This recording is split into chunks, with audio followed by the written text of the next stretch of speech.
All right. Aloha. Welcome back to the Ohana Packers Edition podcast, the podcast where I'm joined by Brian Maafi today to start going over draft positions for the Green Bay Packers. Brian, of course, is just started his YouTube page, The Packer Way, which will go in depth into draft prospects, team roster construction, and anything general Green Bay Packers. He's also co-host of the GoDadsGo podcast with Robin Adams and Gilbert Brown.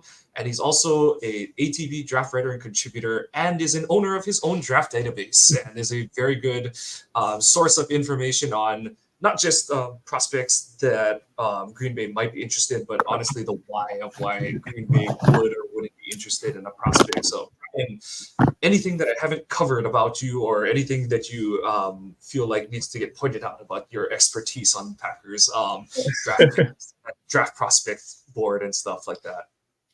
No, I guess that's fine. I mean, I'm also like I saw the other day. I'm also doing the Cheesehead TV draft guide again this year, but yeah, that's pretty much it. Right on. So I'm under strict marching orders to not go over all of the draft positions. Joe goes, I'm not there with you two, so you two need to keep on target. But no, that's because he knows us. Yeah, I know, right? Lord knows that if we didn't have work restriction, the two of us would just go on for the whole draft and stuff. But pretty much. Basically, this is the position group that stuck out like a sore thumb going into the 2023 season. Green Bay decided to address a lot of the other holes on its roster and sort of said, not a great class in the 2023 draft, so we'll kind of punt on it for a season, band-aid it as much as we can, and see what happens on the back end of it, literally and figuratively. But safeties. So have it in the notes here. And as Brian said, he enjoyed the number of lulls that I had in this outline for today's podcast. But basically, looking at the 2024 roster situation, it's kind of throwing darts at the dartboard. And most of them fell out. So under contract, Anthony Johnson Jr. is the only player with, for lack of a better term, true investment by the team at this point, because he is a draft pick. Right. I know that Benny Satt III is a guy that they really like. Tyler Coyle is a guy they signed to a futures deal within the last 2 to 3 weeks, depending on when this gets aired. And Zane Anderson, the second lull on the list, because at least we, as Joe and I said, at least we know he exists. He made a name for himself mostly on special teams, but you kind of saw his limitations as a cover safety when he came in for the blowout garbage time snaps against the Cowboys in the wild card round, and when he actually had to play from scrimmage. Didn't look as confident going in reverse as he does going in drive. So he had some nice special teams tackles in that game, but just looked fish out of water, trying to cover from a deep post safety position. But free agents, obvious ones, it's Darnell Savage, Rudy Ford, and Owens. Basically, like I said, Green Bay went into the season with, what they figured were lottery tickets and tried to see if anything would stick on the wall at that point. And one thing, and I'll give you the floor on this as to why, but let's get this out of the way before, I know a lot of people are kind of asking about it. Eric Stokes, not a safety conversion option. Go, Brian. No, I mean, I've never even heard anybody bring that up. So I think that's kind of, if anybody brought that up, that's kind of weird. He's not a safety. I don't know. Like he doesn't have he doesn't play the run game. He doesn't really that great of a tackler. He's not a. It's just he's not a safety.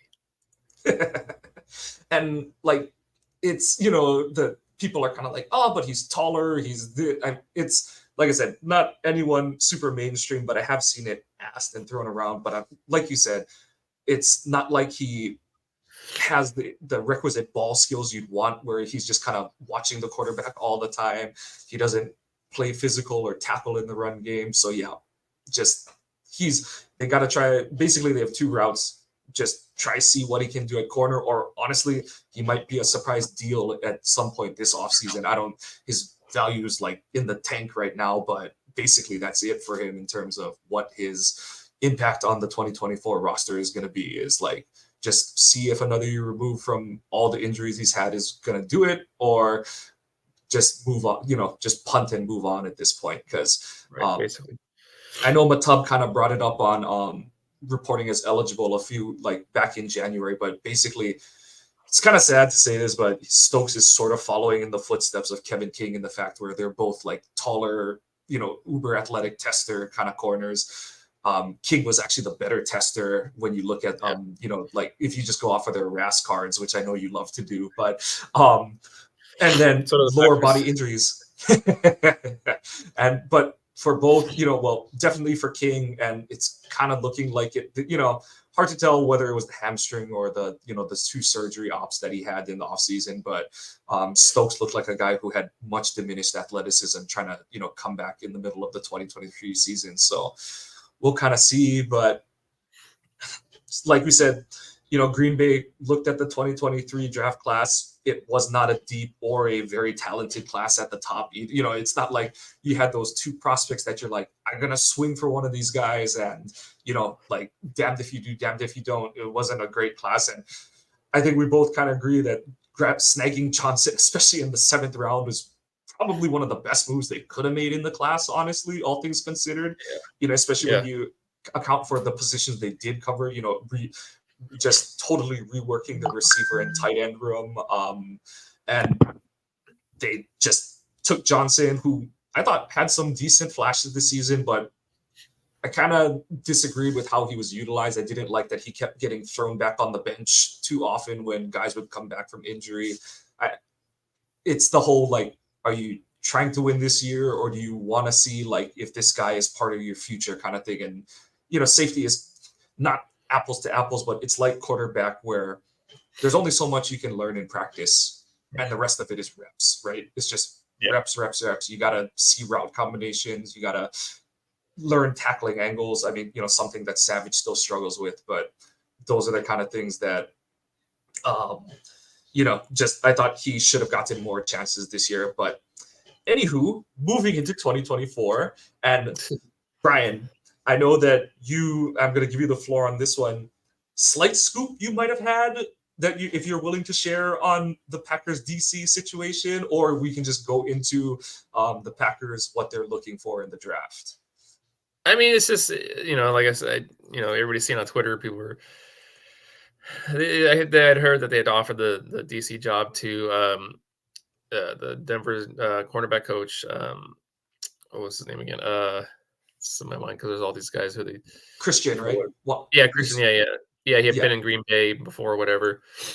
Yeah, and so from the person I talked to, they said basically, that they're not sure exactly what happened. They said, that someone was under the impression that he was offered the job, whether that's him on his side, I guess, because the person I talked to is locally sourced in Denver, basically. So maybe he thought he was offered the job, and there was miscommunication on their end, or maybe there was some sort of contingencies on the offer, and he didn't like the contingencies or something, or he's not sure. That's as of this moment he's looking into it to try to find out exactly what happened. But I guess it seems like both sides are moving on. We'll see. They may circle back. Who knows? But really, just in as they say, a waiting period right now. Just to find out what happened or what's going on. Yeah, kind of interesting because I mean, I was kind of intrigued by it because Parker seems like the kind of guy that he's untested, but that's sort of, honestly, I'm of the opinion that you've got to kind of go with the unknown a little bit. You've got to kind of roll the dice because, LaFleur's tried his 2 defensive coordinator hires or retain, whatever you want to call Pettine.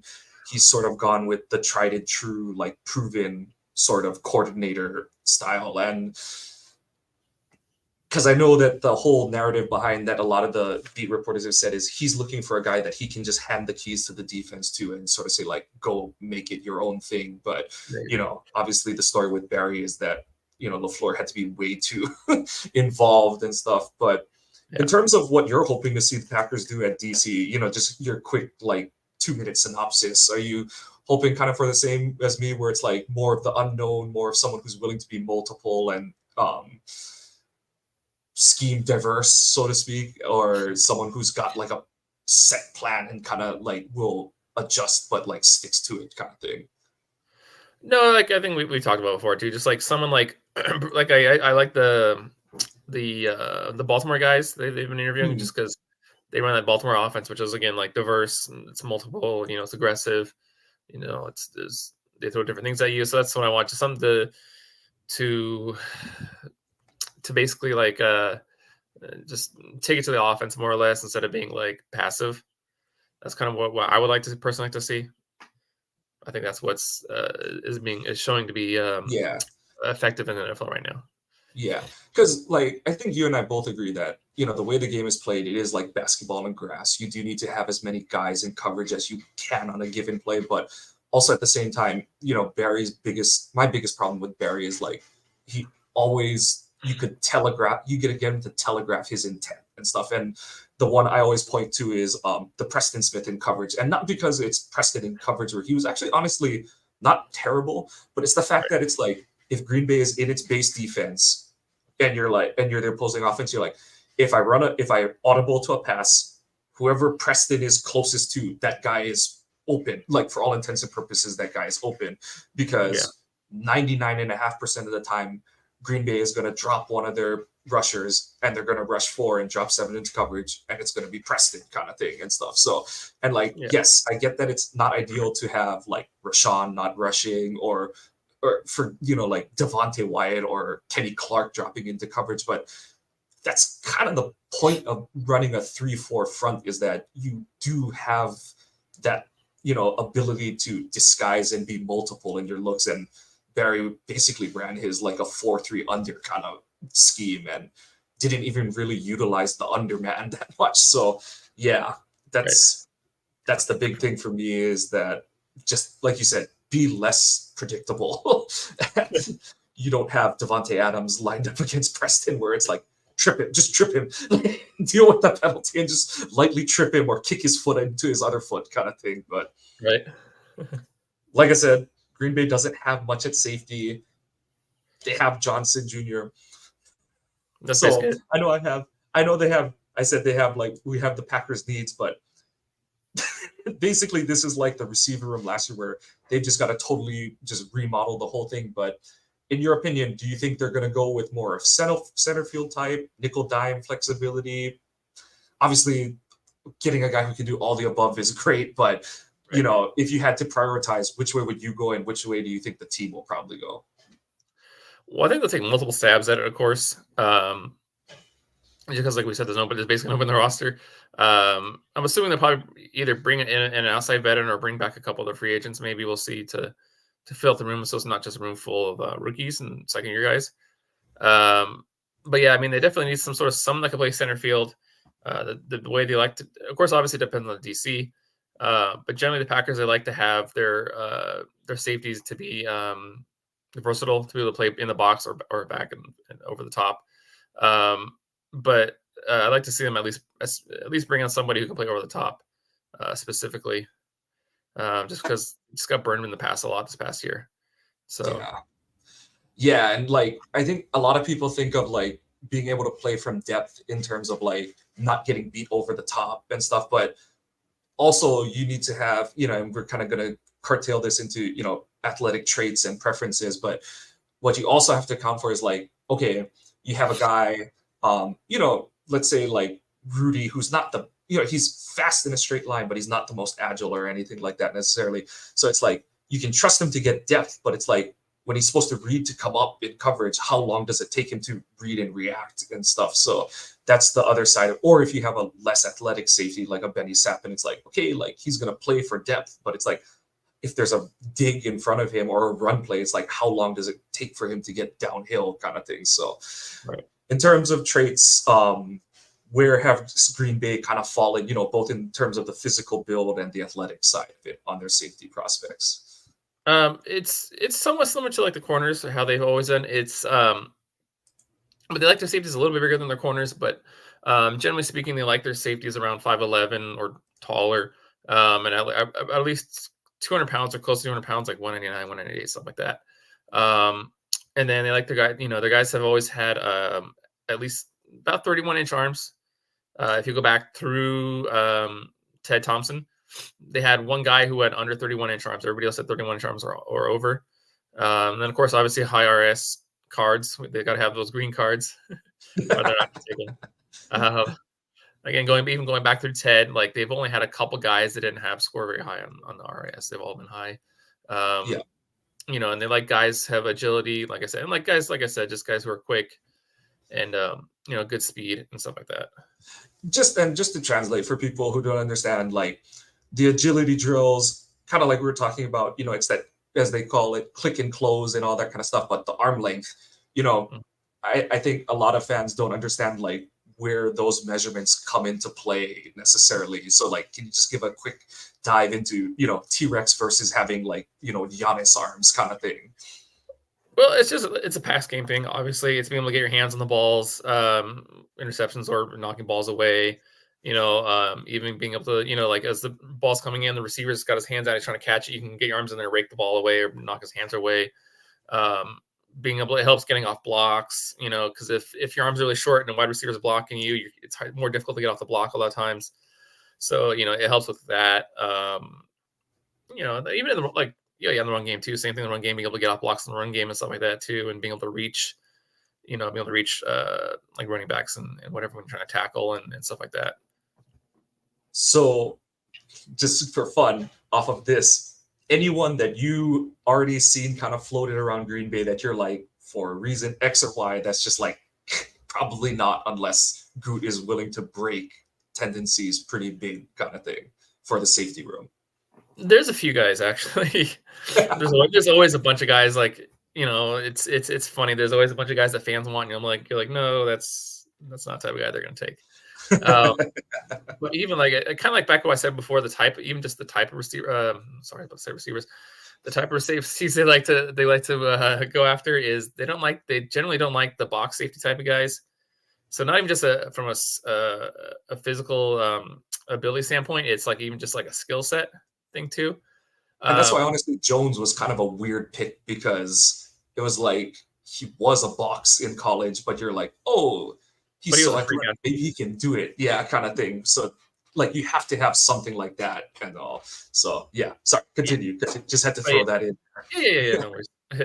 But honestly, a guy like Cole Bishop, he doesn't really fit their style. Like I said, unless they bring in some DC out of nowhere that likes that type of like box safety type of guys, which I don't think they will. But especially if you look at the guys they've interviewed, the DCs. But yeah, like a guy like Cole Bishop, who's basically he's just going to play in the box. That's his thing.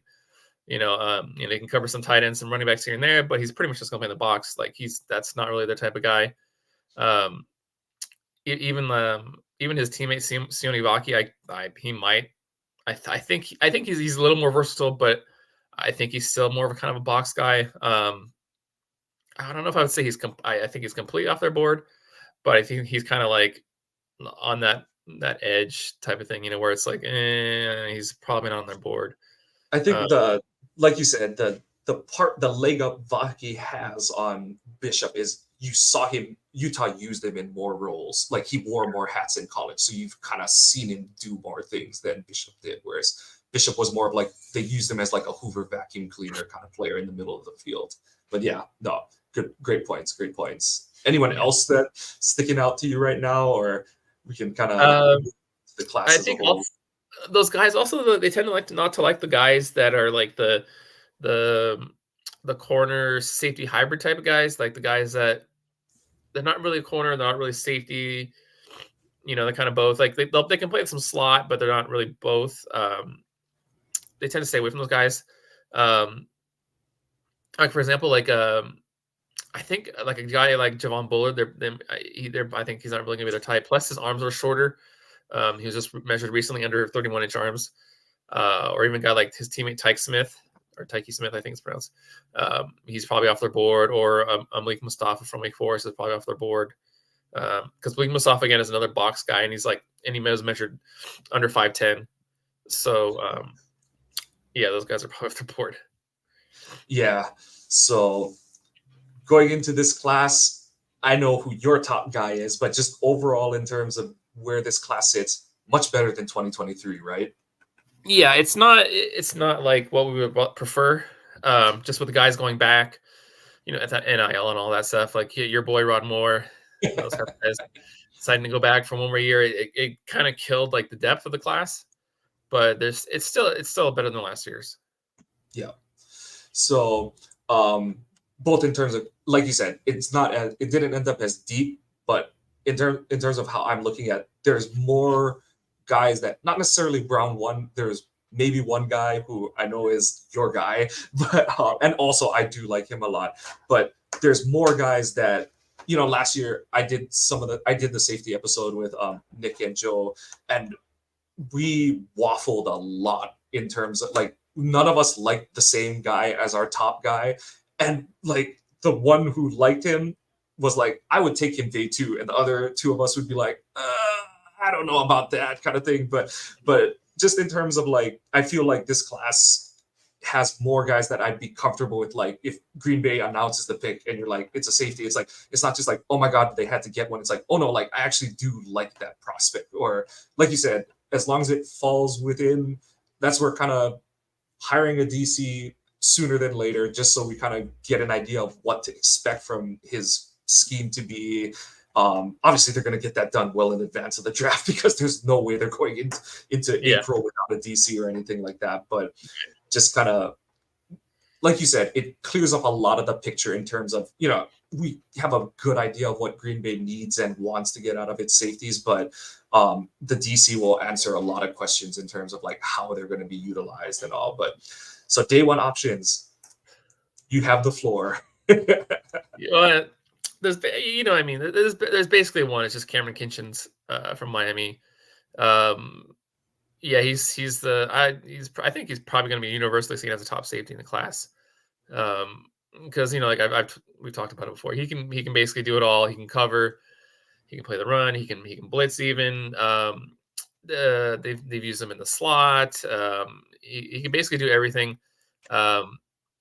He's not, but the only thing I would say, he's just not elite anything, but he's just really, really, really, really good at everything. Right. If he was elite, he would probably be a top 15 pick, but because he's not super fast, he's fast enough. Not going to run a ha-ha time. Yeah. No. I mean, like I'm from watching his film, I'm projecting him run like a 4.55 or like 4. Or I'm sorry, 4, like low 4.5s, basically like 4.55, 4.54. If he has a good day, he might crack the high 4.4s kind of thing. Yeah. Yeah, exactly. But yeah, like that's only his real physical weakness. I mean, he's not huge, but he's got decent size. He's 5'11". He measured at the Senior Bowl about 5'11", 206. He's got decent arm length of 31 inches. He's got, and then like, yeah, but I think it's his range that's his biggest asset. His range is ball skills. Assets. And then just on top of that, I feel like he has pretty darn good instincts. Like you said, the sum of the whole is definitely greater than the sum of the parts of his game, in my opinion, because and that's like, I know a lot of people are going to say like, so you're saying that you like just like him and that's why he's a day 1 pick. But when you're in the range Green Bay is locked at the 25th pick at this point because they made the playoffs and made it to the divisional round. And at that point of the draft, like you said, that's where you're getting into this range of like a safety like Kinchins, who he's not the dynamic athlete that's going to push him into the top half of the first round, but he does everything you want, has the eye discipline and the skill set that you want on a guy who can roam the deep half or can come up and play more of a rover position. Right. The $1 million question that every Packers fans wants to know about their safeties: how is his tackling? He's good. He's not perfect. I mean, there are other safeties in the class that are better, but I mean, I don't think it's going to be an issue. He'll miss a tackle here and there, but it's not something that will, like, when you watch him, like, coming up for a tackle, you're like, is he going to make the tackle? He's going to miss it. You're nervous to see him make a tackle type of thing. And like, yeah, I've said that, I still do hope they bring him back. I don't know if it's in the cards or if it's, if they do, if it's only a short, but I do hope they bring Darnell back because I think a more creative defensive coordinator would be able to utilize him better. But that is something where it's like, is Darnell going to use his arms? Is Darnell going to shoot behind the guy? Is he, oh God, his angle already looks terrible from when he comes on the screen and stuff like that. So, exactly. And I do think that Packers fans need to like readjust their expectations for how well a safety is supposed to tackle, because like the game is so different from, because I think everyone forgets like Nick Collins, who was an awesome, tremendous player. He missed tackles every, like, Oh yeah. he and Charles Woodson, if you rewatch that NFC Championship game against the Bears, the two of them combined for two of the most baffling, terrible missed tackles on the Bears' final touchdown of that game, where like Collins missed so bad that Woodson couldn't believe he missed so bad that like Woodson didn't try to tackle the guy. So, and I'm not saying like Collins is terrible or like to excuse missed tackles, but it's like Right. from the safety position, they are going to happen because that's just geometry and, you know, physics, because you're coming from 20 yards away, and you know, there's no love lost in using the term they're the last line of defense. And Right. like, yeah, you wanted to see a guy like Savage get better over his career, but at the same time, it's like you've got to declare, you have to make something happen. And sometimes the other guy is just a better athlete, or is just has a little more leverage than you. So Yeah. I throw that out there as a fun bone, but I do think Kitchens is more than a good enough tackler for what Green Bay would ask him and want him to do. So Green Bay is going to have 2 picks in the second round and 2 picks in the third round. So if Kitchens goes off the board, or if there's an edge or something that they just absolutely can't pass up, who are the guys you're looking at in the day 2 range that intrigue you and how they would fit in Green Bay? There's Tyler Newman from Minnesota. He's more of that true free safety center fielder. The only drawback is he's kind of an average-ish, slightly above average athlete. So he's going to go somewhere probably around 2, just because, again, like the class got kind of hit kind of hard by some of the guys going back, but he's probably like a round 2 guy anyway. But he's similar to Kitchens in the way he's got range, he's got ball skills and stuff like that. He's just like a little less of an athlete, but he's still more that true like center fielder, over the top type of guy. Another one I like, Keaton Oladapo from Oregon State. He's early in his career, he was kind of more of a box safety, but he really developed a lot in the cover skills. And where I think if he had came out like say 2 years ago, I would have been like, yeah, Green Bay's probably not gonna take him. But because his cover skills have improved him a lot, especially this past year, I think he definitely would be a type of guy that the Packers would be interested in.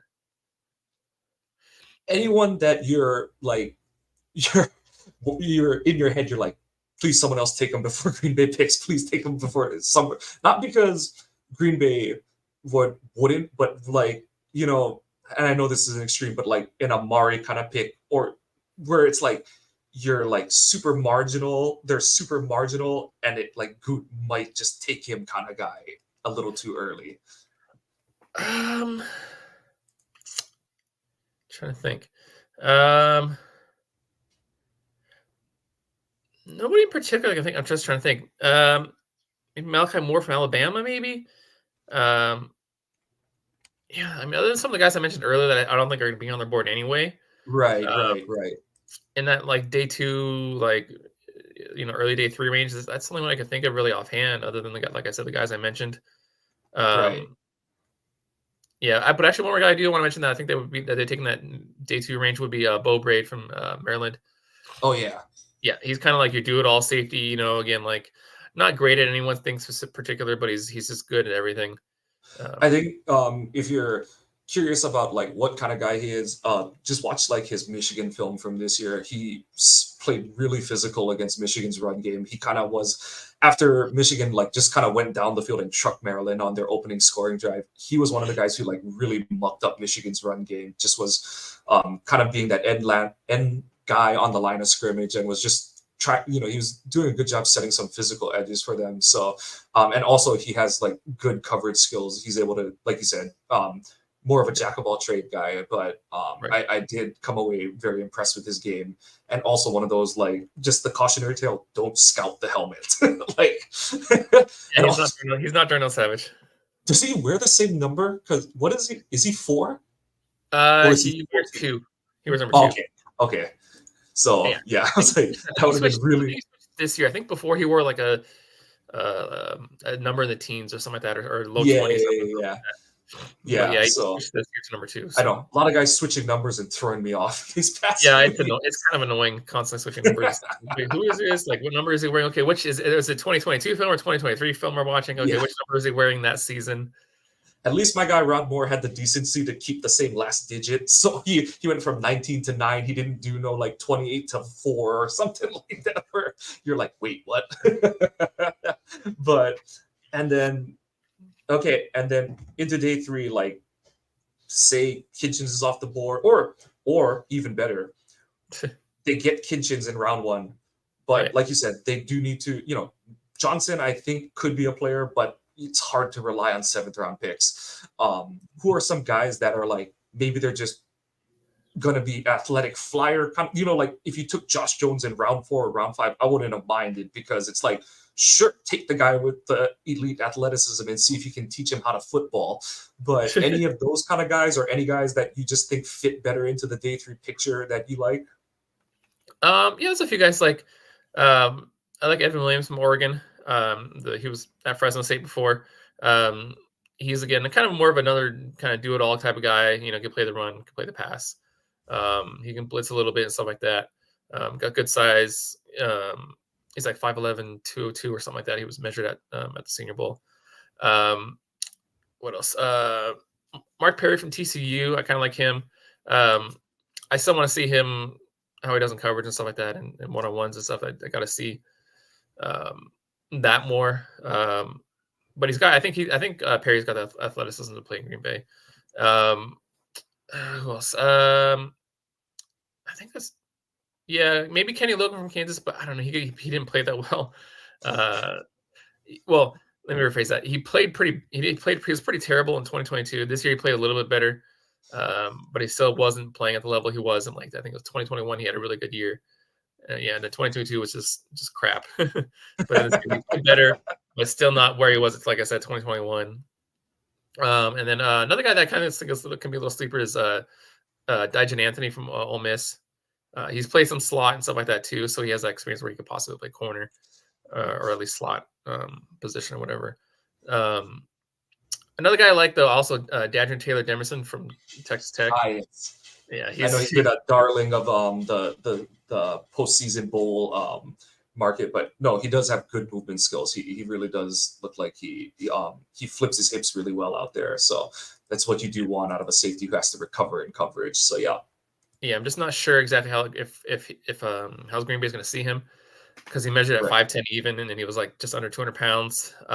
He was like almost 190, he was 189 or whatever. And his arms were a little short, like 30 inches, something like that.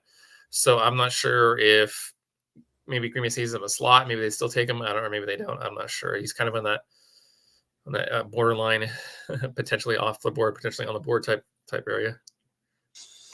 All right. I don't have it on here, but just wanted to let you have some fun with this. Cooper DeJean, not a safety conversion guy, or would you like him better as a safety than as a corner? Not saying you like him overall as a prospect, but yeah. Yeah, and like I've talked about before, like he's it depends on the system he goes to, but I think most NFL systems will see him as like a safety slot type of player. Unless he goes to like a cover 3 type team, then he could probably play corner. But just the stuff you see on films where you're like, I don't know, that's not going to play a corner in the NFL. Then that's if it's like some stuff with his quickness and his ability to flip his hips and stuff like that. You're just like, it's like not the same stuff, but it's kind of like some of the same red flags with Josh Jackson that like all happen to kind of come true in the NFL, where like is it because he's able to play in that off coverage in college, and does that translate to the pros? What happens when you get into the contact zone? And like you said with DeJean, Jackson tested pretty well relatively. His speed at least did. I know his agility wasn't that great, but DeJean, from that point of view, it's kind of a similar idea where it's like, is he going to be able to mirror? As much as everyone's like, oh, but it's zone or it's off man or whatever, but even more so, that's where you have to be able to mirror as receivers. Right. Close that distance with you from coverage. So yeah, that's kind of where I feel too, is it's like I would prefer him as like a safety, but also there's like Kitchens, I do like him way better because like you said, you don't want to be taking a guy that early that you're like, he's got to play a totally different position than he played in college, kind of thing. So yeah, I mean, there was some interesting stuff I saw on film. I remember watching. It was I think it was 2021 film. There was like a game where like they had some injuries at linebacker or something, and they were playing like almost like a pseudo linebacker, and he looked actually pretty good. Like I don't think I'm not saying he's gonna be a linebacker in the NFL, but there was, like I said, just some interesting clips of him as playing like a pseudo linebacker, kind of overhang defender. Right. The part that I really like I said, the parts of his game that I think do translate well to like moving him to safety would be his ball skills, awareness, and like you said, just the ability to play at linebacker. I know they probably spent the whole week coaching him up, but that's duck out of water kind of thing. And it shows that he has the ability to read what's in front of him and just break down what's happening and make the right reads, attack the right hole and stuff like that. So those are the kind of things where you're like, he could, make the transition to safety, but also how high are you willing to draft a guy where you're like, you're going to play him at a totally different position than what he's coming in from. So yeah, just had to throw that one out there. And I'm sure Joe is going to cut our feed pretty soon for speaking such dastardly things about his Hawkeye, but no. Yeah, but Joe just he's going to be an Iowa State fan soon. Oh no! After Anthony Johnson Jr. All year it was like pulling teeth, like play the Cyclone. But no, awesome stuff. Brian, anything else you wanted to go over? The class, the Packers, maybe just any free agents that kind of stuck out to you that they might throw. I know they're not going to have a lot of money, and it's going to be kind of contingent on like, do they June 1st? And that's the thing is like they could June 1st Devondre Campbell, but you don't get the money till June 1st. Do they? I think they'll like extend Kenny, maybe extend Jones or something like that. But anyone on that like kind of secondary safety market, like a Julian Love equivalent, where I think Love got like $5 million to play with the Seahawks last season. Mm-hmm. Anyone that kind of fits that bill that you have an eye on in this free agent class? Honestly, I haven't even looked at the free agent safeties. I mean, I know that like Winfield is this free agent, but they're not going to be able to afford him. No. And despite what some people have said, I really don't see any way they're going to be able to afford Geno Stone either. He led NFL interceptions this year.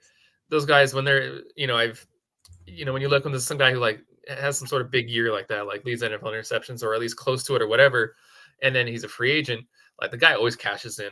Like it always happens,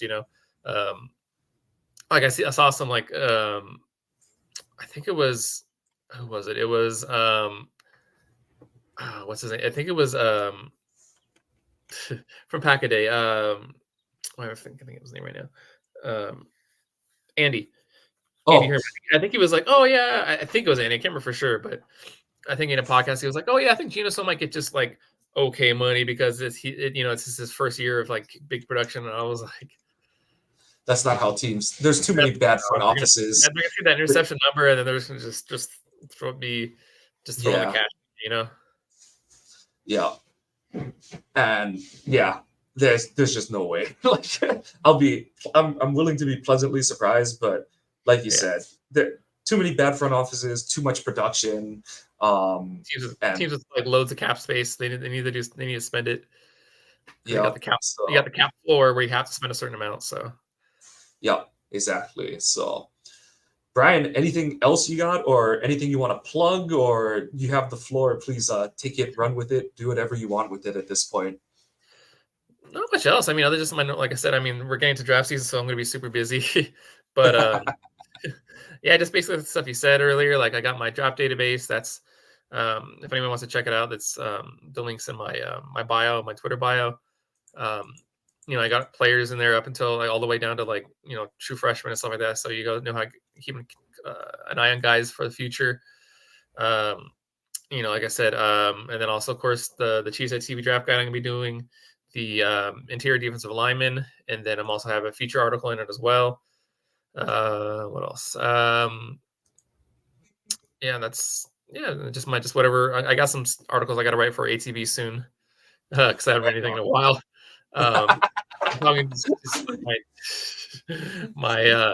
And of course, like you said, my YouTube channel, The Packer Way, that's out there. My most recent videos were guys that are at the Senior Bowl to keep an eye on that would fit the Packers, because since they like the Senior Bowl guys. Yeah. So no, really appreciate you coming on, Brian. I know that we kind of fit into that weird time zone where I'm like available and you're about you just drop the kids off and stuff and heading on your way for your day. So just really thank you for making the time in your day, coming on with us, talking. As like I said, you and I could talk all day, and I know you're going to be invited back to our draft cast and stuff like that. But Joe is somewhere waiting to terminate this feed. But just wanted to say thanks, and like I said, and like Brian just kind of went back into, check out his YouTube page, The Packer Way. Check out his ATB draft. During the season, he was putting out his 4 prospects I like kind of articles. I'm sure that he'll be doing dropping little tidbits like that, in the next 3 months as we lead up to draft time. And check out GoDadsGo. It's always a fun time. I always enjoy how real you are with it. That it's like, hey, I've got my real life, and you're gonna hear my kids in the background, kind of thing. I appreciate that angle. But that's actually usually Robin's son. That's usually Robin's son here in the background. Yeah, he homeschools him. So yeah, that's little Ricky you hear in the background. Oh, okay, right on. But no, love it. Love the stuff you guys do with Gilbert. The 3 of you, it's like the embodiment of when keeping it real is good from the Chappelle Show. So I love it, and just check it out. Wait for and when it comes draft time, I know Brian will be dropping little nuggets about the guys that Green Bay drafts, and guys that are available as we move from day to day of the draft and all. So thank you, Brian. And he is at Maafi, BMAAFI. I am at Kawano Mike. We are still going on with the drawing, so I believe I have to check with Joe. I think we might have crossed the 230 mark, so Joe will have to get on his randomizer to draw the first winner of the signed John Kuhn photo. And when we get to 523, he will be doing the same thing for the signed Jair Alexander. But to do that, you have to be following the pod's Twitter account at Ohana_Packers. Also check out our website, ohanapackers.org. Who knows? Brian might be writing something every once in a blue moon for us at some point, but I know he's got his other stuff to get on, but no pressure, Brian. But no, thank you for following. Able to write up some players, some Hawaii players or something. Unfortunately, Steve McBride went back to school, so damn it. No, we don't get to have the Will Goot draft a 160-pound wide receiver. Yeah. But that's going to do it for us today. Please follow the podcast on your favorite podcasting apps. Give us a like and a subscribe if you're enjoying what you're hearing. Whether or not you're enjoying what you're hearing, please give us comment feedback. We do appreciate any feedback because we want to put out the content you enjoy.